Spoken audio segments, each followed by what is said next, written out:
जय हिंद साथियों, मैं अजय स्वागत करता हूं आपके परिवार एग्जाम इंडिया वार में। फ्रेंड्स, आज हम पढ़ेंगे भारत के सर्वोच्च न्यायालय के बारे में, सुप्रीम कोर्ट ऑफ इंडिया। तो चलिए, भारतीय संविधान के आर्टिकल 124 में कहा गया है कि भारत का एक सर्वोच्च न्यायालय होगा। क्या होगा साथी? सुप्रीम कोर्ट ऑफ इंडिया अर्थात सर्वोच्च न्यायालय। सर्वोच्च न्यायालय के गठन की बात भारत के संविधान आर्टिकल 124 में कही गई है। पर जो भारत का सर्वोच्च न्यायालय है ये बहुत पहले बन चुका था साथी। ये 1 अक्टूबर 1937 को कब बना था?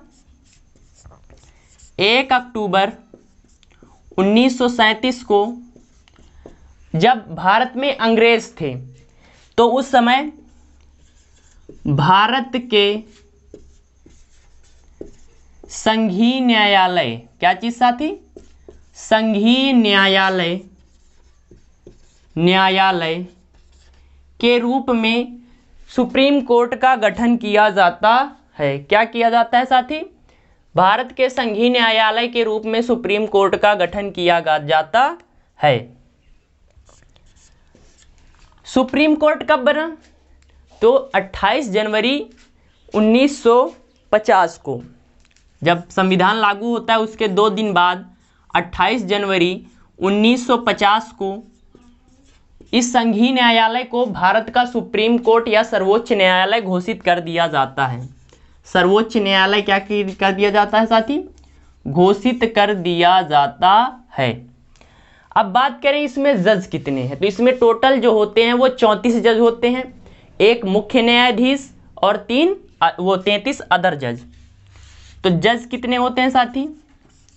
जज की बात करें तो टोटल होते हैं 34, जिनमें से क्या एक chief justice of India CJI और 33 अदर जज होते हैं। अगर इन जजों की वो पूछे कि कब तक कार्यकाल होता है, कार्यकाल सेवानिवृत्ति, तो इनका जो कार्यकाल होता है साथी, कार्यकाल ये साथी 65 वर्ष की आयु तक, जब तक वो 65 वर्ष की नियुक्ति से 65 वर्ष की आयु तक इनका कार्यकाल होता है। अब बात करें वर्तमान में CJI chief justice of India, तो इन 48वें बने हैं हाल ही में, 48वें 48 CJI chief justice of India. मुख्य न्यायाधीश भारत के कौन बने साथी? NV रमन्ना साहब बने हैं। इनसे पीछे जो थे, मतलब 47वें नंबर के थे, उनको भी लिख देते हैं। 47th CJI chief justice of India, तो ये SA बोबडे थे। कौन साथी थे? SA बोबडे, शरद अरविंद बोबडे। तो भारत का सर्वोच्च न्यायालय, तो भारतीय संविधान के आर्टिकल 124 में कहा गया है कि साथी भारत का एक क्या होगा? सर्वोच्च न्यायालय होगा। भारत जो सर्वोच्च न्यायालय था पहले इसे संघीय न्यायालय कहा जाता था और इसका गठन 1 अक्टूबर 1937 को अंग्रेजों द्वारा किया गया।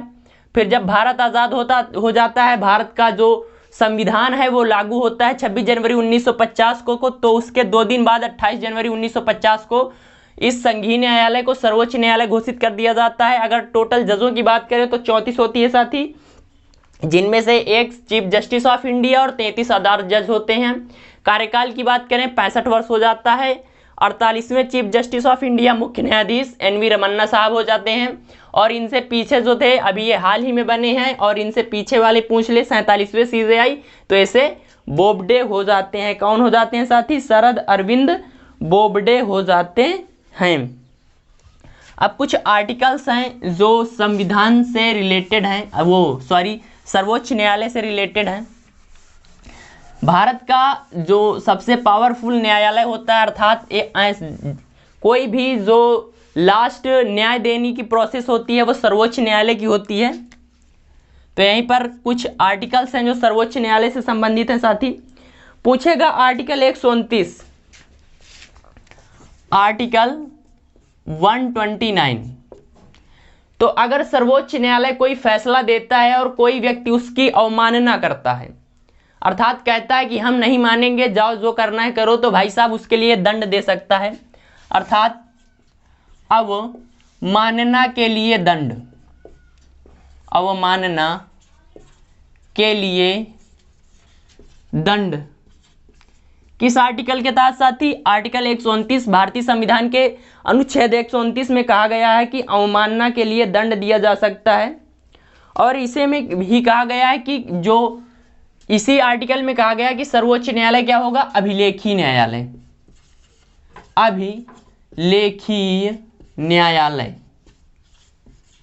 अभिलेखीय न्यायालय होगा। अभिलेखीय का मतलब इसके जो फैसले होंगे वो एक रिकॉर्ड में दर्ज किए जाएंगे। नेक्स्ट बात करते हैं साथी आर्टिकल 131।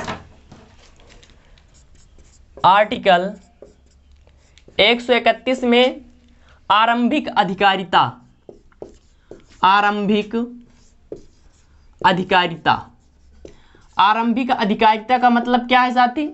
इसी में बताया गया है कि जो राज्य के मध्य का विवाद होगा, अगर एक राज्य दूसरे राज्य के मध्य विवाद होता है, जैसे कि अभी हाल ही में कर्नाटक और महाराष्ट्र के बीच था, राज्य और केंद्र के मध्य का होता है, तो इन सब के जो सुनवाई करने का अधिकार है वो किसके पास आती है? सर्वोच्च न्यायालय के पास है। ये बात आर्टिकल 131 में कही गई है, भारतीय संविधान के अनुच्छेद 131 में कहा गया है साथी।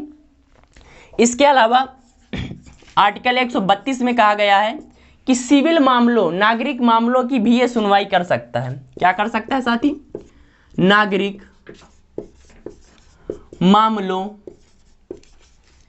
की सुनवाई का अधिकार, की सुनवाई का अधिकार। भारतीय संविधान आर्टिकल 132 के तहत सुप्रीम कोर्ट को यह अधिकार देता है कि नागरिक मामलों की सुनवाई कर सकता है। आर्टिकल 136, आर्टिकल 136 के तहत साथी SLP, SLP special leave appeal, SLP दायर की जाती है साथी। इसके अलावा आर्टिकल 142, आर्टिकल 142 के तहत आदेश जारी करता है, आदेश जारी करता है।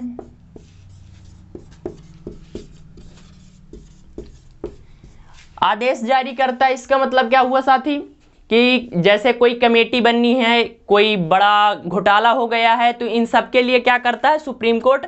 आर्टिकल 142 के तहत आदेश जारी करता है सरकार को कि आप इसकी निष्पक्ष जांच कराइए। इसके अलावा आर्टिकल 143, भारतीय संविधान के आर्टिकल 143 में कहा गया है कि जो सुप्रीम कोर्ट होगा वो क्या होगा साथी? राष्ट्रपति के लिए, किसके लिए साथी? राष्ट्रपति के लिए सलाहकारी शक्तियां, सलाहकारी शक्तियां।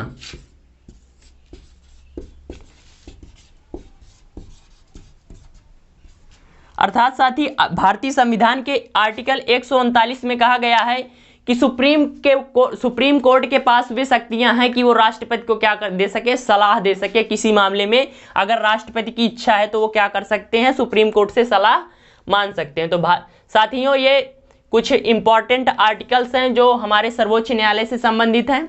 तो ये हमारी क्लास थी साथी सर्वोच्च न्यायालय पर। आपको कैसी लगी? अगर चैनल पर नए हैं तो प्लीज़ सब्सक्राइब कर लीजिए एंड लाइक कर दीजिए। मिलते हैं अगली क्लास में। जय हिंद, जय भारत।